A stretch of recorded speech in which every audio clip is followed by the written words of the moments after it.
நமது கலாச்சாரம், நமது பண்பாடு எப்போதும் நம்முடன் நீடித்து இருக்கும். சப்ஸ்கிரைப் திலக். சண்டை போட சக்தி இல்லன்னா அப்ப என் ராமனுக்காக போராடிய சாவண்டா.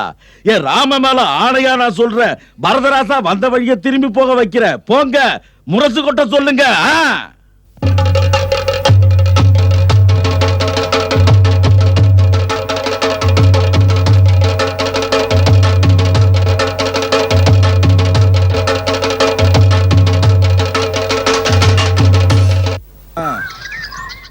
என் அன்புக்குரிய மக்களே, ஆம்பளைங்களா இருக்கிற நாமெல்லாம் ராமனுக்காக உயிரை விடுற நேரம் நெருங்கிடுச்சு.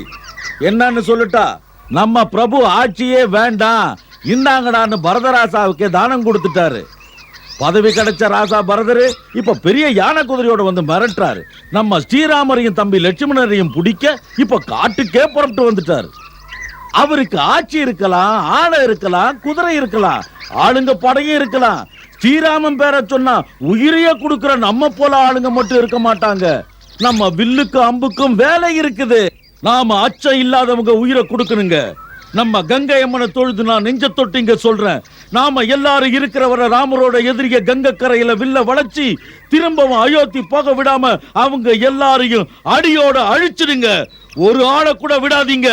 கங்கா மாதா நதி வெள்ளத்துக்கு ரத்தத்தால சாயம் பூசுங்க. பரதரோட வந்த படையெல்லாம் கங்கையில மிதக்க விடுங்க.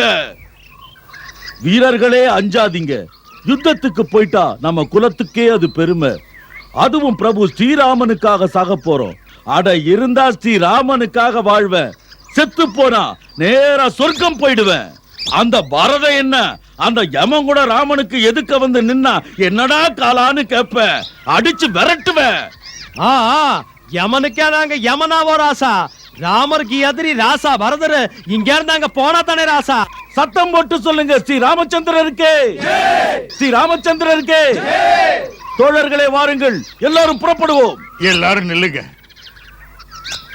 வீரனுக்கு அழகு ஆத்திரப்படுறதோ அவசரப்படுறதோ இல்ல. என்னையும் அறியாம அவசரப்பட்டேன். ஏன்னா சபை கூட்ட நேரம் இல்ல. பொறுப்பு இல்லாத பேச்சு இது. எதுக்குமே யோசனை பண்றது நல்லது. எதிலும் பொறுமை.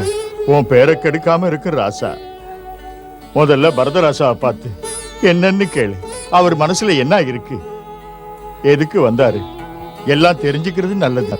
உங்க பேச்சு விளங்குது, அப்படியே நான் நடந்துக்குவேன் ஐயா. யுத்தம் பண்றதுனால நம்ம கௌரவம் பெருசாக போறது இல்ல. தோழர்களே, எல்லாரும் போய் கங்கக்கரையில கவனமா இருங்க. அங்க மரங்களுக்கு பின்னால மறைஞ்சு நில்லுங்க. நான் போய் பரதராசா கிட்ட பேசுறேன். பேச்சுல தெரிஞ்சிடும் அவர் மனசுல பாசம் இருக்கா இல்ல மோசம் இருக்கான்னு. பயமும் பதுங்கிறது நம்ம கத்துக்காத பாடங்க. நம்ம ஆளுங்களுக்கு உத்தரவிடுவேன், தொலைச்சிடுங்க, புரிஞ்சுதா?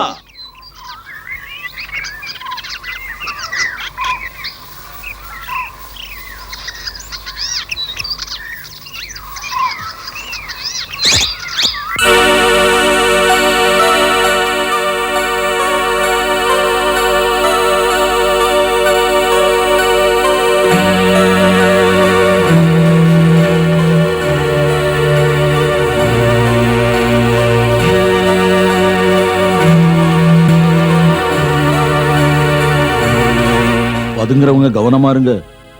யாரும் வரலன்னு ஏமாந்து மெல்ல கண்ணா சிந்து தூங்கிடாதீங்க. நம்பிக்கையோட இருங்க ராசா. காட்டுக்கு வந்தவங்க ஏதாவது வாலாட்டினா அறுத்துருவோம். அறுத்து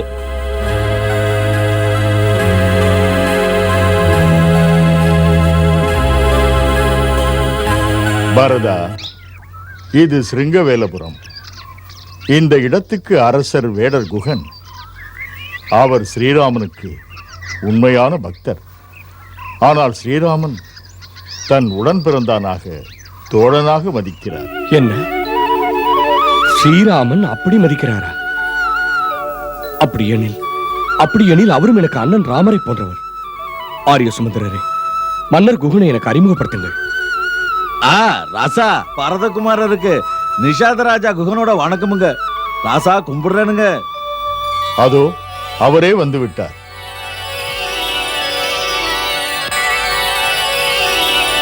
கும்பிடுறேன் பரதராசா. இல்லை அரசே, உங்களை நான் வணங்குகிறேன். அயோத்தி ராஜா இந்த குகன் காலில் விழாமா? உடன் பிறந்தவராம் அண்ணனுக்கு நீங்கள் அன்புடன் என்னை அணைத்துக் கொள்ளுங்கள். மெய்சில் இருக்கும் எனக்கு ராமண்ணாவே என்னை அணைத்துக் கொள்வது போல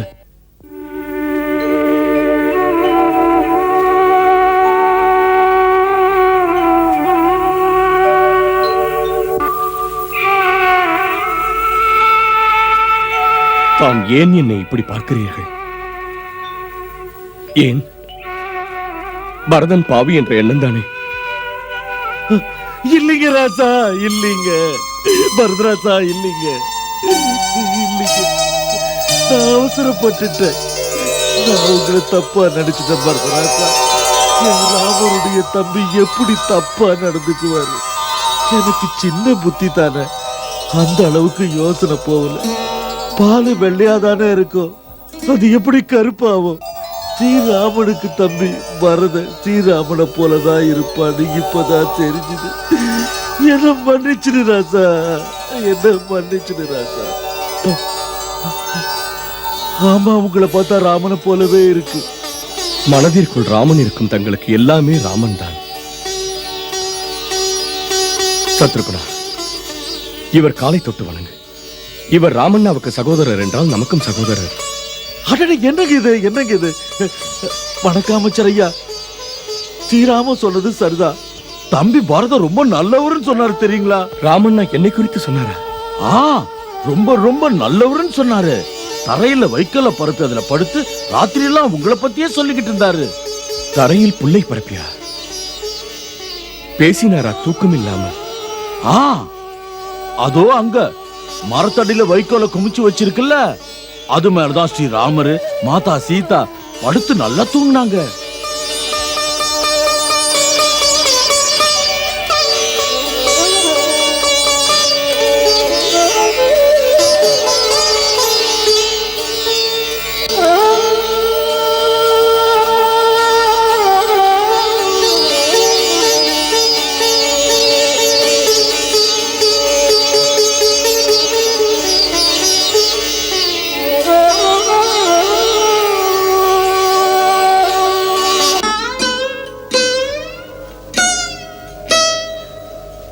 மாதா சீதையும் ராமனும் இதன் மீதா உறங்கினார்கள். பரதராசா, இது மேலதான் பிரபு ஸ்ரீராமர் படுத்திருந்தாரு. அம்மா சீதையும் படுத்திருந்தாங்க. நான் நம்ம ராசாக்கு சாப்பாடு கொடுத்தேன், வேண்டான்னுட்டாரு. கிழங்கு போதுன்னாரு. கங்கை தண்ணி மட்டும் எனக்கு போதும்பான்னு சொன்னாரு. அவரு காலில் இருந்த செருப்பை கட்டிட்டு வெறும் காலோட நடந்தாரு. என்ன கட்டுப்பாடு! மண்ணில் உறங்குகிறார் என் மன்னர். இங்கே காலணியும் இன்றி காட்டுப்பாதையில் போனாரா? ஆரிய சுமந்திரரே, அண்ணனைப் போலவே இனி செருப்பில்லாமல் நானும் நடப்பேன். ராமன் அவை நான் தரிசிக்கின்ற வரையில் அன்னத்தை தொடுவதில்லை. ராமனுக்கு கந்த மூலங்கள், இந்த சேவகனுக்கு ராஜபோகங்களா? இது நியாயத்துக்கு புறம்பானது. இது அழகல்ல.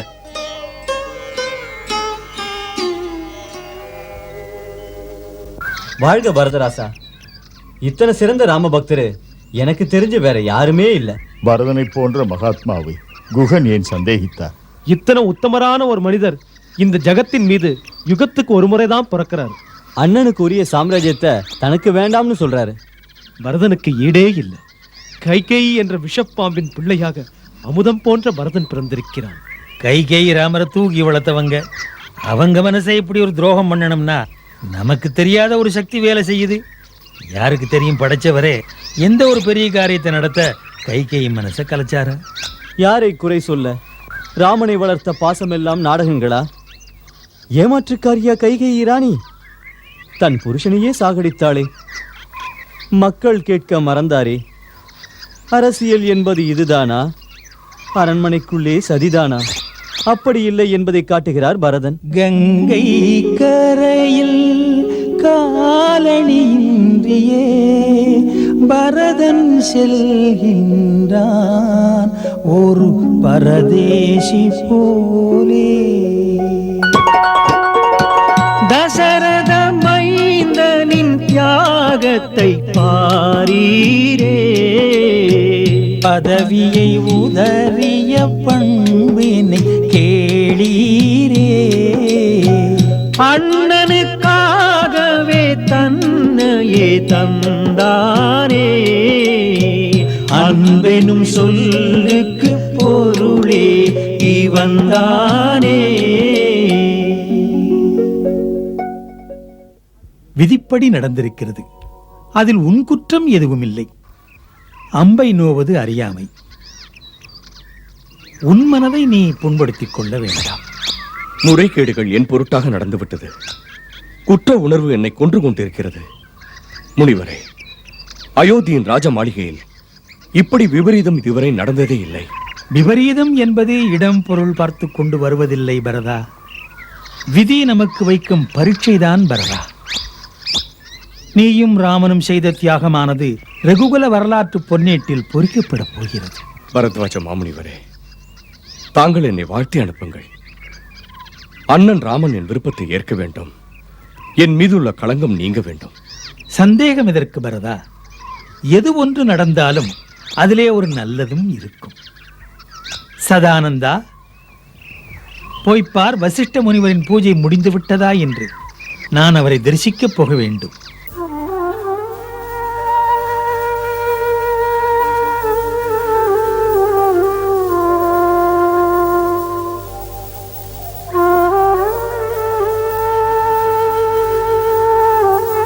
சுவாமி, காலை போதில் ஒரு விசித்திரமான கனவு கண்டேன். என்ன கண்டாய்? புரியவில்லை. அதிசயமான நிகழ்ச்சி நடப்பதாக கனா கண்டேன். சந்தோஷமும் இருந்தது. அதுவே மனதையும் கலக்கியது. இதன் பொருள் எனக்கு புரியவில்லையே. பரதனை பற்றிய சிந்தனைகள் ஏனோ என் மனதில் கொந்தளிக்கின்றது. மாதா, போய் விறகு வெட்டி கொண்டு வருகிறேன். லக்ஷ்மணா, சீக்கிரம் வந்துவிடு. குழம்பி இருக்கிறேன். சீதை ஏதோ சொப்பனம் கண்டிருக்கிறாள். என்ன சொப்பனம் அண்ணி? எனது பரதன் துயரத்திலே. அவனுக்கு என்ன துயரம்? உங்களை விரட்டியவனுக்கு முடிசூட்டி இருப்பார்கள். ராஜ மாளிகையில் துயரங்கள் ஏது? கோபத்துக்கிடம் தராதே லக்ஷ்மணா. என் மீது அவன் உயிரையே வைத்திருக்கிறான். என் பரதனுக்கு ராஜ்யாபிஷேகம் செய்தால் எனக்கு அது சந்தோஷம்தான். மன்னரும் நாட்டு மக்களும் சந்தோஷப்படுவார்கள். மன்னியுங்கள், எல்லோருமே உங்களுக்கு நல்லவர்களாகத்தான் தெரிவார்கள். தம்பி லக்ஷ்மணன் பரதனுடன் எப்போதுமே மோதுவான். அவர்கள் மோதுகிறது எதனால்? பாசந்தானே.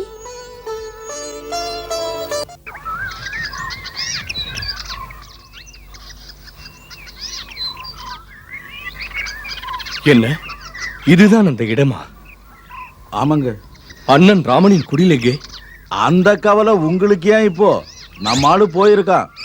சுத்தி பார்த்து வந்து சொல்லுவான். குருராசா, குருராசா, குருராசா, சுத்தி பார்த்துட்டு நான் சும்மா வரல ராசா. நம்ம ஸ்ரீராமர் இருக்கிற குடிசையை தெரிஞ்சிட்டு வந்துட்டேன். அதோ மரங்களுக்கு நடுவுல ஒரு இடம் தெரியுது இல்ல, அதுக்கு எதிர்பக்கம். இப்ப அங்க ராசகுமார் லட்சுமணரு சீதா தேவியோட பேசிட்டு இருந்ததை நான் பார்த்துட்டு வரேன். என்ன, மூவரையும் நீ பார்த்தாயா? சரி சுமந்திரரே, தாம் நான் நடந்து செல்லும் பாதையில் தொடர்ந்து வாருங்கள். குருதேவரின் தாய்மார்களுடன் வரட்டும். மற்றவர்கள் இங்கே இருக்கட்டும். வாருங்கள், வாங்க சீக்கிரம்.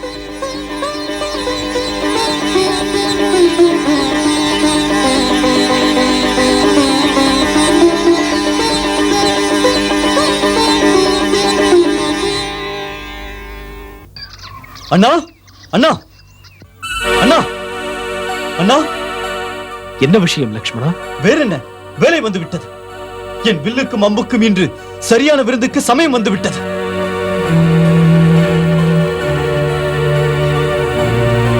அந்த பாவி இந்த இடத்துக்கே வருகிறான். இன்று அவனை நான் கொன்றே விடுவேன். ஆத்திரமேன் லக்ஷ்மணா? யார் வருகிறான்? தாம் உயிராக கருதும் பரதன். என்ன, பரதன் வருகிறானா? எங்கே? சித்திரக்கூடத்திலிருந்து வருகிறான். மன்னன் அல்லவா? மணிக்கொடிகள், யானை, குதிரை, சேனைகள். அயோத்தியின் அரசன் பரதன் ஆடம்பரங்கள், அதிகாரங்களோடு இங்கு நோக்கி வருகின்றான். மரத்தின் மேல் இருக்கும் போது தெரிந்தது. அற்பன், அண்ணா என்னை தடுக்காதீர்கள். அவன் காட்டிலும் கணக்கு தீர்க்க வருகிறான்.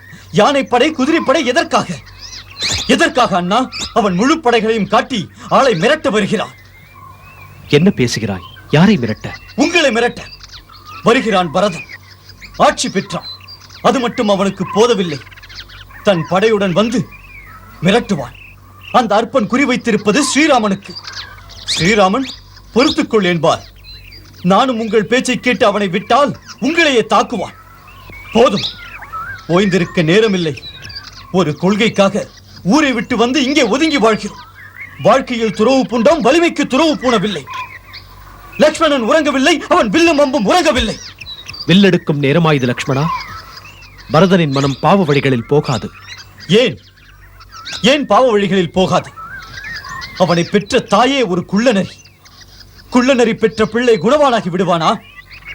உங்கள் பரதன் ஒரு உத்தமன் என்றால் யானைப்படை குதிரைப்படைகளுடன் எதற்காக வருகிறான்? அண்ணா, பரதன் ஒன்றும் உங்களைப் போல் ஒரு ஸ்ரீராமன் இல்லை.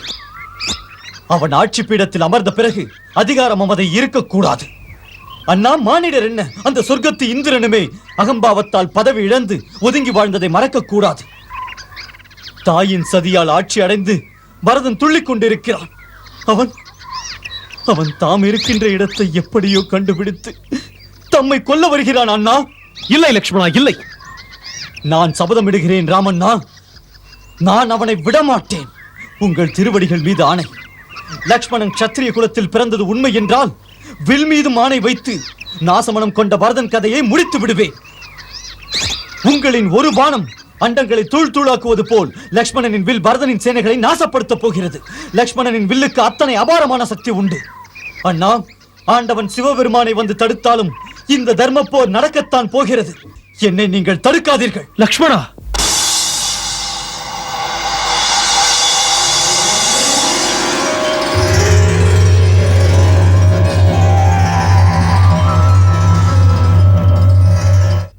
ஆத்திரம் ஏன் லக்ஷ்மணா, ஆத்திரம் ஏன்? விவேகம் இல்லாத வேகம் வேதனைக்கு வழி திறக்கும். அவசரத்தில் எடுக்கும் முடிவுகள் ஆபத்தில் கொண்டுவிடும். நீ பரதனை கொல்வதற்காக உன் வில்லை ஏந்திவிட்டாய். உன்னால் உன் சபதத்தை நிறைவேற்றிவிட முடியும். ஆனால் வேதமும் சாத்திரங்களும் மேதைகளும் சொல்வதென்ன? ஒரு மனிதன் ஒரு லட்சியத்துக்காக சபதம் எடுக்கும் போது அது தேவையா தேவையில்லையா என்று தேர்ந்து தெளிந்து பிறகு உறுதி எடுக்க வேண்டும். எந்த ஒரு சபதமும் ஆழ்ந்து பார்த்து அலசி பார்த்து முடிவெடுத்தால் நல்லதாகவே நடக்கும். ஆகையால் உகந்ததா உகந்ததில்லையா என்று உன்னையே கேட்டுக்கொள்ள வேண்டும்.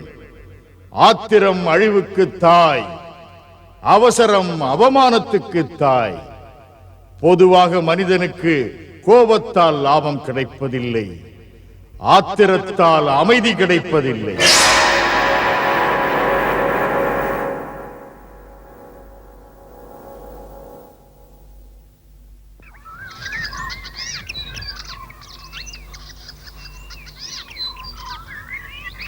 லக்ஷ்மணா, அந்த ஆகாசவாணி சொன்னபடி கேள்.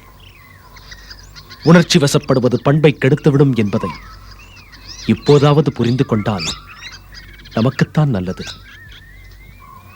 மாவீரன் உன் மீதோ உன் வில்லின் மீதோ சிறிதும் சந்தேகமில்லை எனக்கு. தவறான அணுகுமுறையை விடு, பரதன் அவசியம் வருவான். பகைமை என்பது பார்வையிலிருந்து நெஞ்சில் பதிந்து அறிவையே பாழாக்கும். பாழாக்கும் வழியில் நீ போகலாமா?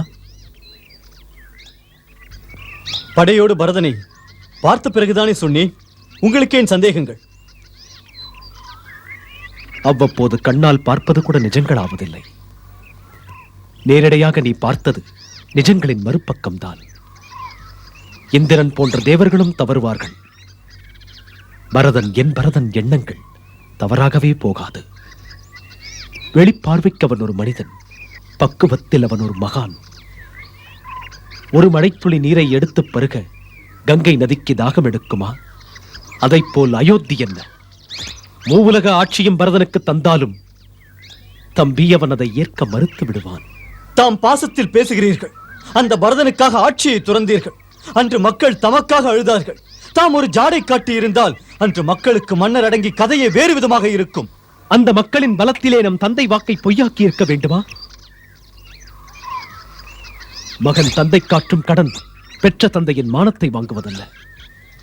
இப்படி உடன் பிறந்தாருக்குள்ளே மோதல் இருந்தால் அது நமக்கு அழகல்ல. பரதனை தவறான முறையில் நீ பார்த்து எடை போடக்கூடாது. சற்று யோசி. இதன் பின்விளைவென்ன? ராமன் என்ற ஒருவன் இல்லையெனில் என் பரதனுக்கு இந்த களங்கம் ஏது? என்னை மையப்படுத்தி 3 தம்பியரும் மோத வேண்டாம். அது என்னை புண்படுத்துவது போல. அயோத்தி மீது உனக்கு ஆசை இருந்தால் உன் மீது சபதமிட்டு சொல்கிறேன் லக்ஷ்மணா, பரதனுக்கு கண்ணசைத்தால் போதும் அவன் ஆட்சியை தந்து விடுவான். அப்படி நினைக்காதீர்கள். பதவி எனக்கு பெரிதல்ல. பாசம் நிறைந்த பரதன் உள்மனதில் பாவம் இருந்தாலோ, அந்த பாவம் தூண்டிவிட்டாலோ, அவன் நமது அரசன். நாம் நமது அரசனை ஒருபோதும் பகையாக நினைக்க கூடாது. அண்ணா, அண்ணா, அண்ணா,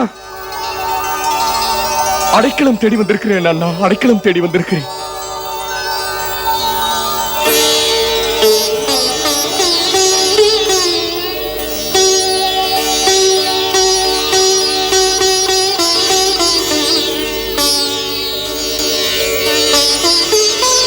பரதா,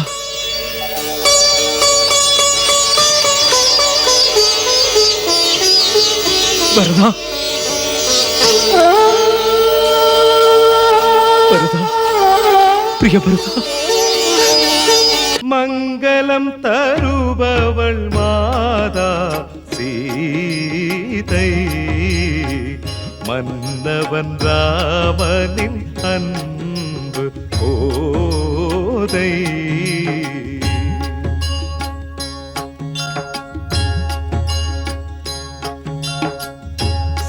சீதாராமன் புனித கதை கேளீரே, மதுரம் மிகுந்த அனுபவம் பெற மாறீரே.